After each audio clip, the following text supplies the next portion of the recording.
bit, to be honest with you. It's been quite dry for a while. Let's go to Fleet and finish this job for Pete. Good morning guys, how are you doing? We are back in room, and yesterday we did this ceiling. I still got to clean the beads off. I know, I have been a very, very naughty boy, but I just, you know, I've got the scaffold out and everything. I'm back in here today. I've got to do the reels today, and I just thought I'd just do it tomorrow when it's all dried up a little bit more on it. I'll sweep it straight up once it's dry rather than a little bit wet. So we have these 3 walls that we can get on. I need to scrim them up, I need to bead them up. Now, we're going to cut this job short because I'm not going to tackle this area here because the doors have got to go in. They're aluminium doors. There's a hold on them because they're quite complicated doors and they haven't made them yet, so we're waiting for them to arrive. But, you know, I'd rather the doors went in before we started doing anything to these reveals here, because it's just nice to, you know, be able to come off the doors and see how it fits onto the frame. I really need like a laser level and stuff because there is a little bit of undulation up there. There's more work to do here afterwards, so we're going to put that wall on hold and concentrate on the main bulk of the room. And then when those doors are in, I'm going to be back to do that one wall, and there's some other stuff to do around the rest of the house. So that's going on hold. So yeah, basically quite a simple job. Everything looks pretty clean, pretty tidy, pretty neat. The only thing that's a bit of an issue is the height is 2.7 all the way up there. So I'm going to get the top of the wall off these ladders. We did have some trestles or bandstands. I don't know what we call them, bandstands. We did them all the way across here. We could have left them in, but you know, it's fine for the top, but then you got to get under the bandstands, whatever. So I prefer to have my elevation a little bit mobile. So that's what we're going to be doing. I'd rather be up and down the ladder doing that top bit. I just find it easier. So let's get on with it, shall we? There's our beads. Let's get them on. So when it comes to doing beads, I tend to get the top one done first, and I very rarely use a tape measure. I tend to hold them up. I've just cut this one. I'm not going to fix this one yet, so I just hold it up like so, and then with my tin snips, whilst it's being held in position, I just trim it off, you know, to the height that I want. But I tend to start and fix the top one first. And look, we've got an indication here what's going on. So here's a piece of plasterboard, and look, there's a little bit right on the end there. Now, that's not ideal really, and that's going to dictate to me because that piece of plasterboard is probably 2.4 in length, which it is. So the bead, let me just change hands, easier to film. So the bead is that much short. Now, in my experience, it's not a good idea to put a joint in the bead where there's a joint in the plasterboard. So really, we should really come this way. And also, it's such a small bit, you're better off having 2 decent bits of bead rather than one great big long one and then trying to fiddle and get a last little bit in there, because it's just easier to kick off or something like that. So what I'm probably going to do is I'm going to hold the head up to this bead here, cut that head because that's well under 2.4, and whatever is left over on that bead, I'm going to put it up there, and I'm going to put it over this side, so the full bead covers this joint here, and then we're going to put a joint where there's a nice secure bit of plasterboard. So there we go, we've got that door beaded up, and this is the excess from that top one, which was on there. So this is the bit that's left over. Now, if we have a look here, we've got a machine edge, although that bit was flapping around, so that's why I've cut that off, because it was bent, but that is actually the machine edge.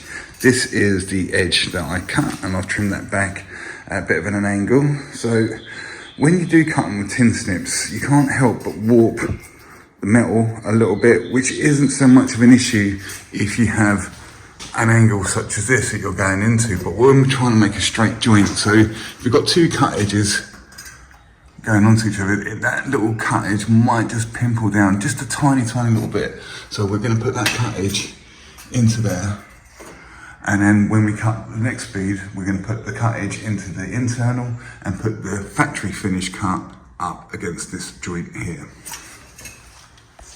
So there we go, we got it beaded up, and to be honest with you, that's not the most amazing factory finish I've ever seen, but it's better than the alternative. So everything mainly looks very straight. And conveniently, the bit actually that I off cut to fit the off cut, this is another off cut, and turns out it's just about right to get the head on this ceiling, on this yeah, it's too small for the reveal, for the upright. I know, we're getting this, okay?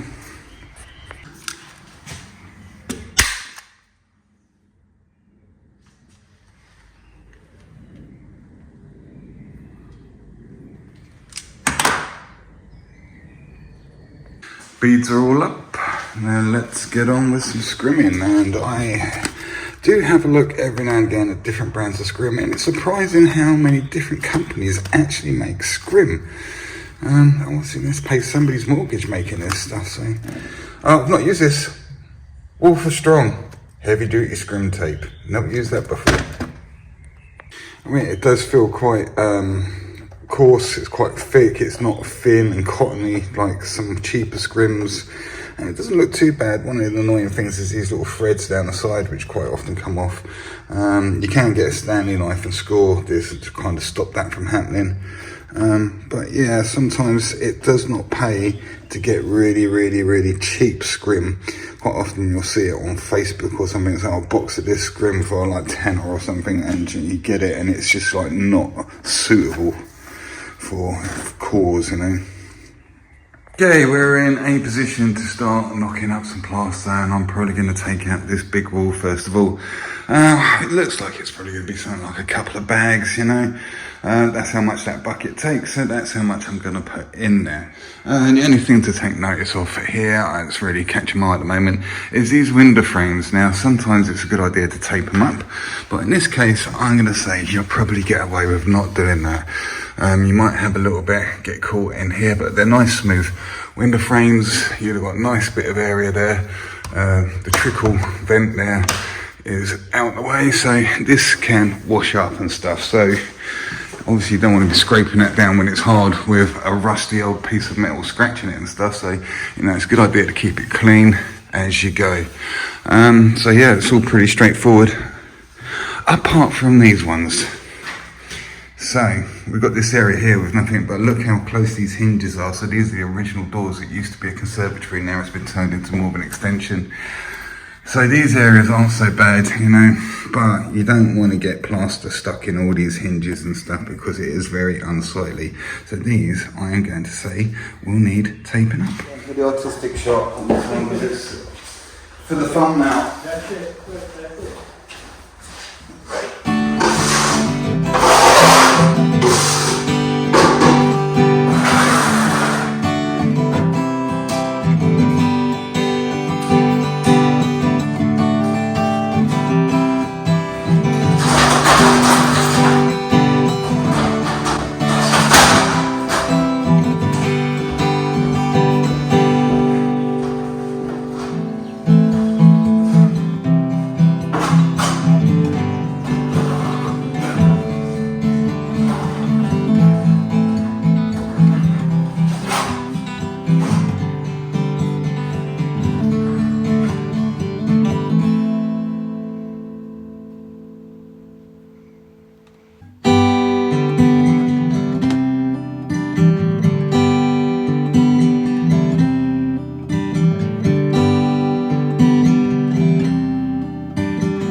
time it takes to get up and down the ladder, I've got to admit.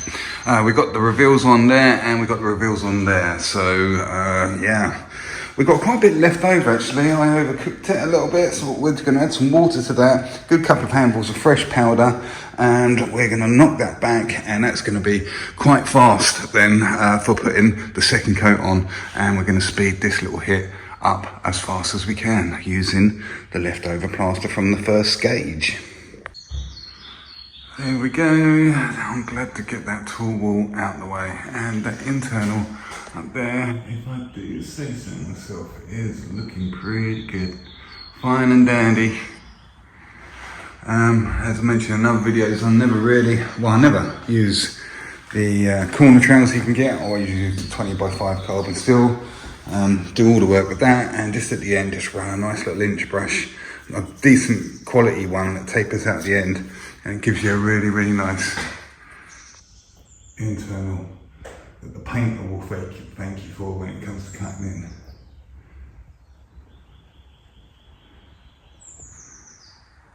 Okay, so what we have left is this end wall. Remember, we can't touch this until the door goes in. These reveals up here, I'm glad I didn't get them with that other wall. I was a bit strained to get it with knocking back. Obviously this wall, and we got these little awkward reveals around these doors. So yeah, that's all doable, and we should be getting out of here at half reasonable time. Okay, so I'm halfway putting on the second coat, a nice tight coat over this end wall here. And I did mention this on another video. There's a stark difference. Now, it was completely the other way around last time. Last time, the first coat I'd put on was this, and the second coat I was putting on was this colour. And people were going, oh, look, you putting on wet stuff on top of dry stuff. And I was like, no, it isn't. It's just difference in the colour. So there's the first coat, this is the second coat, and it's complete opposite colours. So there is the difference in the multi-finish colours. I guess it depends what quarry it comes out of, but yeah, I think there's 2 different batches. But it's just something that I've just noticed. It doesn't behave too differently, but there is a difference in colour for sure, and it's not about what time it went on or how dry the plaster is. It's the regular amount of time that I always do, and I would never really notice any difference before. There we go, we've hit our quota for today.